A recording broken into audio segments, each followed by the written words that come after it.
तो भाई हमने जो है यहाँ पर बार प्लॉट के सारे कॉन्सेप्ट्स को अच्छे से यहाँ पर समझ लिया है। अभी टाइम है यहाँ पर स्टैटिस्टिक्स को समझने का आर लैंग्वेज में।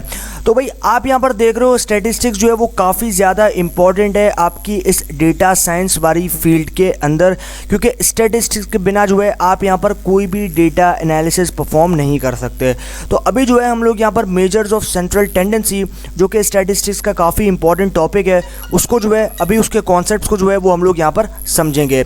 तो भाई सबसे पहले आप यहाँ डेफिनेशन की बात करो तो डेफिनेशन कहती है statics is the science of analysing, reviewing and conclude data.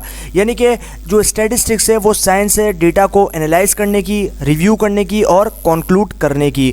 तो ये बेसिकली क्या है, ये आपके पास जो स्टैटिस्टिक्स मतलब अगर आपको यहाँ पर बेसिक इन्फॉर्मेशन चाहिए, या फिर मान लो स्टैटिस्टिक्स के अंदर बहुत सारे पैरामीटर्स रहेंगे, मान लो मेजर्स ऑफ सेंट्रल टेंडेंसी होता है, मेजर्स ऑफ वेरिएबिलिटी होता है, तो ये जो है ये आपके पास यहाँ पर आ जाती हैं इनकी कैटेगरीज।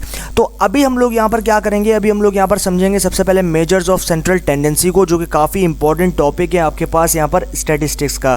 तो आर के अंदर स्टैटिस्टिक्स जो है वो काफ़ी ज़्यादा सिंपल सी चीज़ है, उसको कोई हम लोग डेप्थ में अगर जाएँ तो वो काफ़ी कॉम्प्लिकेशंस हो जाएंगे, लेकिन अभी हम लोग ओवरऑल यहाँ पर बात करेंगे एक बिगिनर लेवल के।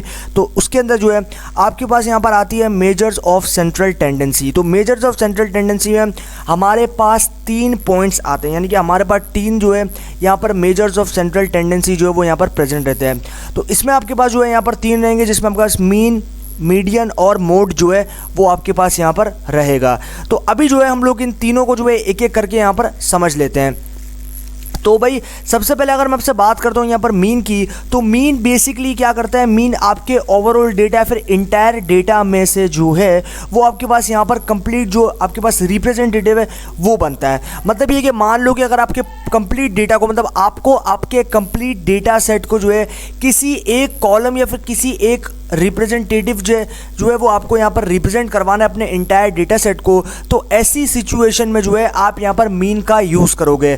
तो मीन क्या करता है, मीन आपका जो कंप्लीट डेटा सेट है या फिर कंप्लीट डेटा फ्रेम है, उसके कंप्लीट जो कॉलम्स हैं उनमें से कोई एक कॉलम ऐसा होता है जो कि बाकी सारे कॉलम्स को जो है यहाँ पर रिप्रेजेंट करता है अपनी तरफ से। तो इस चीज़ को जो है हम लोग यहाँ पर मीन बोल सकते हैं।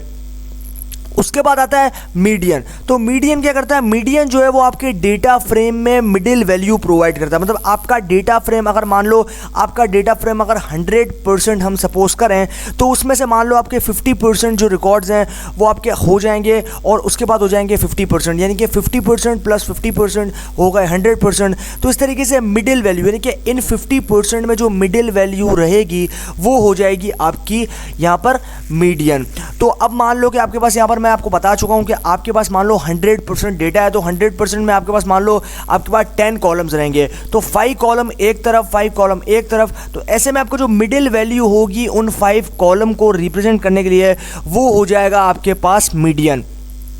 तो हमने जो है मीन और मीडियन के जो बेसिक्स हैं उसको हमने समझ लिया।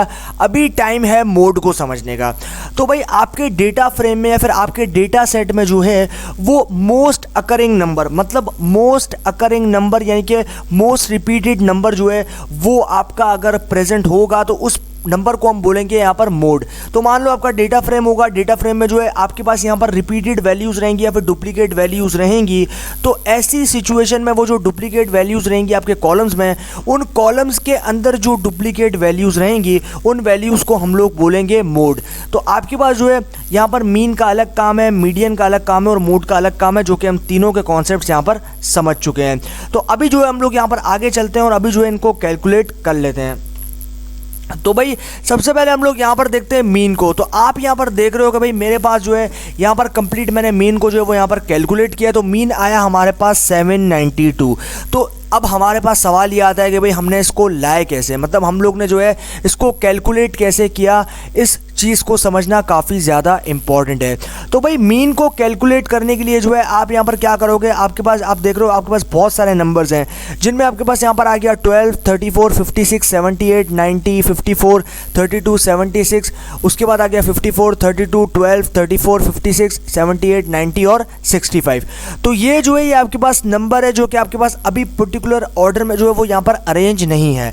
तो इसमें जो है हमें ये काम नहीं करना, मतलब हम ऐसा नहीं करना कि हमें हमें जो है यहाँ पर अगर सीक्वेंस वाइज जो है हमें नंबर प्रोवाइड करें तभी हमारा रिजल्ट जो है वो यहाँ पर सही आएगा। ये काम करना है हमें मीडियन के अंदर। तो अभी आप यहाँ पर देख रहे हो कि भाई हमारे पास जो है यहाँ पर जो नंबर्स हैं वो नंबर्स कंप्लीटली जो है आपके पास यहाँ पर डिसऑर्गेनाइज्ड है, यानी कि आपके पास जो है वो सीक्वेंस के अंदर नंबर नहीं है कि ऑर्डर के अंदर नंबर नहीं है। जो उनका ऑर्डर है वो कंप्लीटली यहाँ पर जो है वो ऑर्गेनाइज नहीं है। तो ऐसी सिचुएशन में जो है आप यहाँ पर मीन को कैलकुलेट कर सकते हो। तो अभी ये इस बात का कोई आपको यहाँ पर प्रॉब्लम नहीं रहेगा कि भाई आपके पास यहाँ पर नंबर जो है वो असेंडिंग या फिर डिसेंडिंग ऑर्डर में यहाँ पर अरेंज होने चाहिए।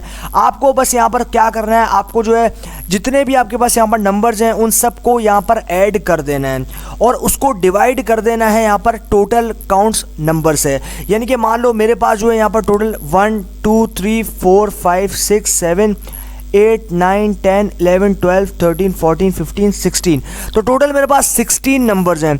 तो इनका जो सम आएगा इन सारे 16 नंबर्स का, उस सम को जो है हम लोगों को डिवाइड कर देना है इस कंप्लीट 16 से, यानी कि जो टोटल नंबर्स हैं उससे हम डिवाइड करेंगे तो हमारे पास आ जाएगा यहाँ पर मीन। तो आप यहाँ देख रहे हो इसका जो सम आया वो आया 853 और 853 को हमने डिवाइड किया टोटल नंबर ऑफ वैल्यूज से और जो कि थी 16, और उसके बाद में आप देख रहे हो हमारा मीन जो है वो यहाँ पर आ गया 792.6।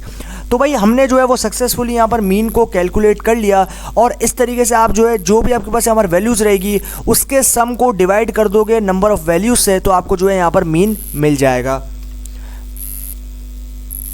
उसके बाद जो है भाई हम लोग यहाँ पर अभी समझ लेते हैं मीडियन को। तो मीडियन हमें क्या कहता है, अरेंज द डेटा पॉइंट्स और नंबर्स इन असेंडिंग ऑर्डर। तो अगर हमें यहाँ पर मीन को फाइंड आउट करना है तो हमें जो है अपने यहाँ पर डेटा सेट को असेंडिंग ऑर्डर में जो है वो यहाँ पर अरेंज करना पड़ेगा।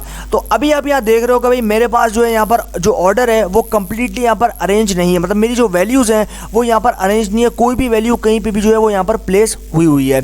तो अभी जो है हमें क्या करना है, अभी हमें इसको एक ऑर्डर के अंदर लेकर आना है, मतलब हमें जो है एक असेंडिंग ऑर्डर में जो है इसको यहाँ पर हमें नंबर्स को देना है और उसको जो है प्लेस करना है अलग एक इंडेक्स वैल्यू पे। तो आप यहाँ देख रहे हो सबसे पहले मेरे पास सबसे छोटी वैल्यू आई जो कि मेरे पास 10 थी, उसके बाद आ गई उससे बड़ी वैल्यू जो कि थी 23, फिर 45, फिर 67, इसी तरीके से सो ऑन। उसके बाद में आपको क्या करना है, मीडियन। तो अभी हमें क्या फाइंड करना है, अभी हमें फाइंड करना है मीडियन। तो अभी अगर हमें मीडियन को फाइंड करना है तो हमें क्या करना पड़ेगा, आप यहाँ देखो मिडिल वैल्यू। तो आपकी लेफ्ट हैंड साइड पे कितनी वैल्यूज हैं, 1 2 3 4 5। उसी तरीके से आपके राइट हैंड साइड पे कितनी वैल्यूज हैं, 1 2 3 4 5। तो आपके लेफ्ट हैंड साइड और आपके राइट हैंड साइड पे जो वैल्यूज हों वो कंप्लीटली इक्वल होनी चाहिए और उन वैल्यूज के बीच में जो आपके पास वैल्यू रहेगी वो वैल्यू होगी आपके पास मीडियन। तो आप यहाँ देख रहे हो आपके पास लेफ्ट हैंड साइड पे भी 5 वैल्यू प्रेजेंट है और राइट हैंड साइड पे भी जो है आपके पास 5 एंड जो आपके पास वैल्यूज़ हैं वो प्रेजेंट है, और उनके मिडिल में, मतलब उनके मिडिल के अंदर जो वैल्यू है यानी कि 234, तो वो क्या है, वो आपका मीडियन यहाँ पर हो जाएगा। अब आपका दूसरा सवाल ये हो सकता है कि मान लो अगर आपके पास यहाँ पर वैल्यूज़ 1 या फिर 2 ज़्यादा है लेफ्ट हैंड साइड या फिर राइट हैंड साइड पे। अब मान लो अगर मैं यहाँ पर एक कंडीशन लेता हूँ कि भाई मेरे पास जो है वो यहाँ पर लेफ्ट हैंड साइड पे जो है वो यहाँ पर मान लो 8 वैल्यूज़ हैं। तो अगर मुझे इसका मीडियन फाइंड आउट करना है तो मुझे जो है यहाँ पर सबसे पहले इसको अरेंज करना पड़ेगा असेंडिंग ऑर्डर में, और उसके बाद में जो भी मेरे पास दो बीच में नंबर आएंगे, मतलब मान लो यहाँ पर मेरे पास 234 और 300 जो है वो बीच में नंबर है। तो मान लो अगर मेरे पास यहाँ पर वैल्यूज़ जो है वो लेफ्ट हैंड साइड और राइट हैंड साइड पर अनईक्वल है, तो ऐसे में मैं क्या करूँगा, मेरे पास जो भी मेरे पास दो नंबर होंगे बीच में, यानी कि मिडिल में जो मेरे पास दो नंबर होंगे उनको मैं ऐड करूँगा और डिवाइड कर दूंगा 2 से, तो मेरे पास जो है यहाँ पर मीडियन आ जाएगा। तो इस तरीके से आपके पास अगर वैल्यू लेफ्ट हैंड साइड और राइट हैंड साइड पे यहाँ पर जो है वो अनइक्वल हो तो उस सिचुएशन में जो है आप यहाँ पर मीडियन को इस तरीके से कैलकुलेट कर सकते हो, जो कि मैंने आपको बता दिया। तो इस तरीके से भाई हमने यहाँ पर मीडियन को जो है वो अभी यहाँ पर कैलकुलेट कर लिया और हमें पता चल गया कि हम किस तरीके से मीडियन को यहाँ पर कैलकुलेट कर सकते हैं। तो अभी टाइम है हमारे पास यहाँ पर मोड को समझने का। तो अभी हम लोग चलते हैं और मोड को समझते हैं।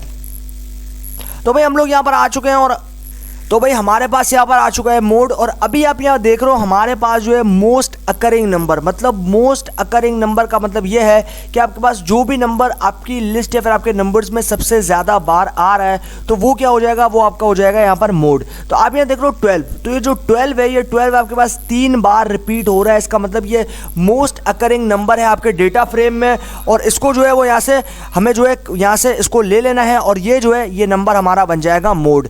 तो इस तरीके से जो है हमें इसको ले लेना है और यहाँ से ये नंबर जो है वो हमारा बन जाएगा मोड। तो 12 जो है वो क्या हो गया, वो हो गया हमारा मोड। तो भाई इस तरीके से हमने जो है यहाँ पर मीन, मीडियन, मोड और मेजर्स ऑफ सेंट्रल टेंडेंसी के जो कॉन्सेप्ट्स हैं उनको जो है हमने यहाँ पर सीख लिया।